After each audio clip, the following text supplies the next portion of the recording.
سب سے اہم سوال یہ ہے کہ امریکہ اور اسرائیل آیت اللہ خامنہ کو کل پہلے ہی وار میں نشانہ بنانے میں کیسے کامیاب ہوئے اور کچھ ہی گھنٹوں کے اندر ان کی شہادت کی تصدیق کیسے ہوئی۔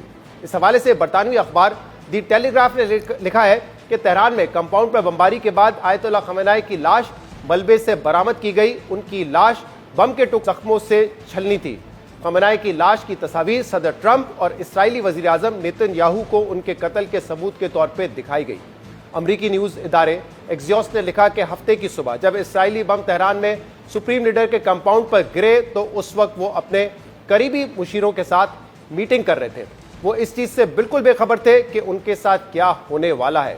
اس آپریشن کی تیاری دسمبر کے آخر میں اس وقت شروع ہوئی تھی جب اسرائیلی وزیر اعظم نیتن یاہو نے امریکی صدر سے فلوریڈا میں ان کی رہائش گاہ پر ملاقات کی تھی۔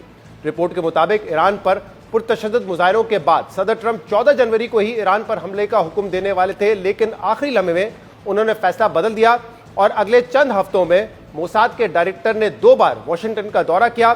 اس کے بعد اسرائیلی فوجی انٹیلیجنس کے سربراہ اور اسرائیلی فوج کے چیف آف سٹاف نے بھی واشنگٹن کا دورہ کیا۔ یہ سب مل کر آپریشن ایپک فیوری اور رورنگ لائن کی تیاری کی گئی اور جنیوا میں ہونے والے مذاکرات سے ایک ہفتہ پہلے ہی 28 فروری کا دن حملے کے لیے طے کر لیا گیا تھا، لیکن اسرائیل اور امریکہ کو یہ مسئلہ درپیش تھا کہ خامنہ کو اس آپریشن کا شک نہ ہو۔ اگر شک ہوا تو وہ زیر زمین چلے جائیں گے۔ ایک اسرائیلی انٹیلیجنس افسر کے مطابق ایکزیوس نے اپنی ایک خبر میں پہلے ہی خامنہ کو قتل کرنے کا امکان کا ذکر کیا دیا تھا، جس نے آپریشن کے منصوبے سازوں کو تو پریشان کیا تھا، لیکن اس خبر کے باوجود ایرانی رہنما اپنی معمول کی سرگرمی میں کوئی تبدیلی نہیں لائے۔ ایکزیوس کی خبر کے مطابق جب امریکی مذاکرات کار جیرڈ کوشنر اور سٹیو وٹکاف جمعرات کو جنیوا گئے تو انہیں پہلے ہی شک تھا کہ کوئی معاہدہ نہیں ہونے والا ہے، پھر بھی وہ ملاقات کے لیے گئے تاکہ ایران کو یہ گمان ہو کہ سفارتکاری اب بھی جاری ہے۔ ایک امریکی عہدیدار نے ایکزیوس کو بتایا کہ مذاکرات کے دور کے بعد صدر ٹرمپ کو بتایا گیا کہ ایران صرف وقت ضائع کر رہا ہے، معاہدے کے لیے ان کی تجویز میں کوئی سنجیدہ بات نہیں ہے۔ جنیوا مذاکرات کے بعد عمانی وزیر خارجہ نے امریکی حملے کو مؤخر کرانے کی کوشش کی، مگر صدر ٹرمپ پہلے ہی حملہ کرنے کا فیصلہ کر چکے تھے۔ رپورٹ کے مطابق ہفتے کی صبح سپریم لیڈر خامنہ نے امریکی اور اسرائیلی منصوبہ سازوں کے اندازے کے عین مطابق حسب معمول اپنے مشیروں کی میٹنگ بلائی۔ اسی وقت تہران میں ایرانی سیکیورٹی اور انٹیلیجنس حکام کی 2 اور میٹنگز بھی چل رہی تھی اور چند منٹ بعد تینوں مقامات پر ایک ساتھ حملہ کر دیا گیا۔ اسی طرح نیو یارک ٹائمز نے اپنی رپورٹ میں لکھا ہے کہ ایران پر حملے سے کچھ وقت پہلے آیت اللہ خامنہ کا درست مقام معلوم کر لیا گیا تھا۔ آپریشن سے واقف لوگوں کے مطابق CIA کئی مہینوں سے آیت اللہ خامنہ کی نگرانی کر رہی تھی اور ان کے مقامات اور معلومات کے بارے میں ٹھوس انفارمیشن حاصل کر چکی تھی۔ پھر ایجنسی کو یہ بھی معلوم ہو گیا تھا کہ ہفتے کی صبح تہران کے مرکزی علاقے میں واقع ایک کمپاؤنڈ میں اعلیٰ ایرانی حکام کی میٹنگ ہوگی۔